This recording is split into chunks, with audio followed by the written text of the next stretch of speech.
Bonjour à tous, très ravi d'être avec vous ce matin pour notre rendez-vous hebdomadaire. La thématique de ce jour est l'autorité. Manager, comment exercer son autorité? Sachez, chers managers et futurs managers, que l'autorité est une véritable arme à double tranchant.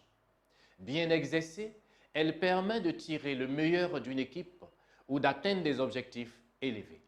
Mais mal manipulée, elle peut semer la zizanie, monter des individus les uns contre les autres, brider des initiatives et des potentiels promoteurs. Si vous considérez que votre statut de manager conforte naturellement votre autorité auprès de vos équipes, cela peut entraîner de graves désillusions, d'autant que l'autorité ne se limite pas à réprimander, mais à être écoutée et considérée. C'est aussi obtenir les résultats escomptés au moindre coût économique, social et en minimisant son stress. Voici nos conseils pour asseoir votre autorité en 5 points.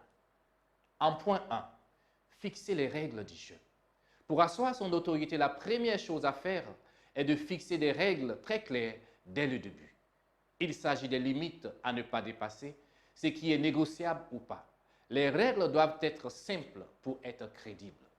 Une autorité efficace et juste développe chez les collaborateurs leur confiance en eux et en leur manager. Cela se traduit par une liberté de parole avec celui-ci. En point 2, être visionnaire. Les collaborateurs ont besoin d'être guidés, de savoir où ils vont, d'avoir des repères. Pour faire autorité, il faut avoir une vision claire à long terme et en déduire des objectifs clairs. La moindre action doit être posée sous le sceau du résultat à atteindre. Il faut être clair avec soi-même et les autres sur les objectifs pour ne pas être dérouté en cours de route. En point 3, assumer son rôle. Votre rôle en tant que manager est de prendre des décisions, de trancher rapidement, sans culpabiliser. N'attendez pas que les problèmes s'accumulent ou prennent de l'importance pour les traiter. Faire preuve d'autorité, c'est aussi assumer les décisions personnellement, même si elles viennent de la direction. Si vous vous déchargez de cette responsabilité, vos collaborateurs penseront que vous n'avez aucun pouvoir. Vous perdrez votre crédibilité. Point 4. Gardez la maîtrise de soi. Gare à celui qui répond du tic au tac et se laisse happer dans le flux d'une conversation.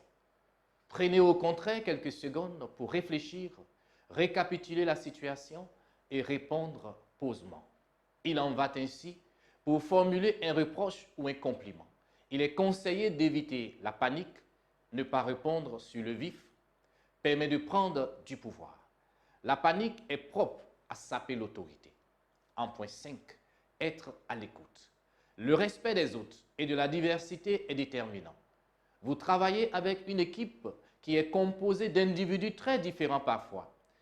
Vous n'allez pas appliquer le même type d'argument à tout le monde, que ce soit pour un compliment ou un reproche.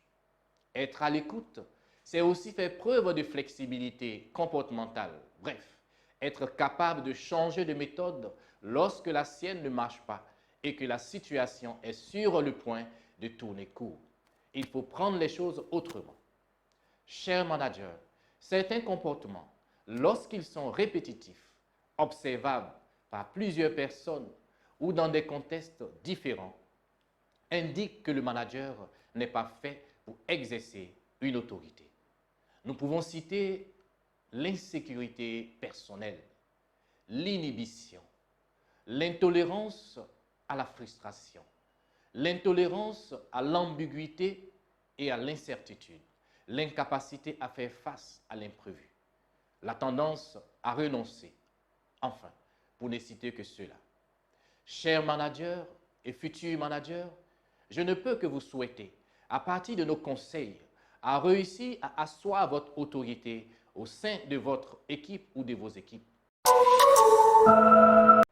Je voudrais vous quitter sur ce proverbe chinois qui dit que les espèces qui survivent ne sont pas les espèces les plus fortes ni les plus intelligentes, mais celles qui s'adaptent le mieux au changement. Excellente journée et à très bientôt.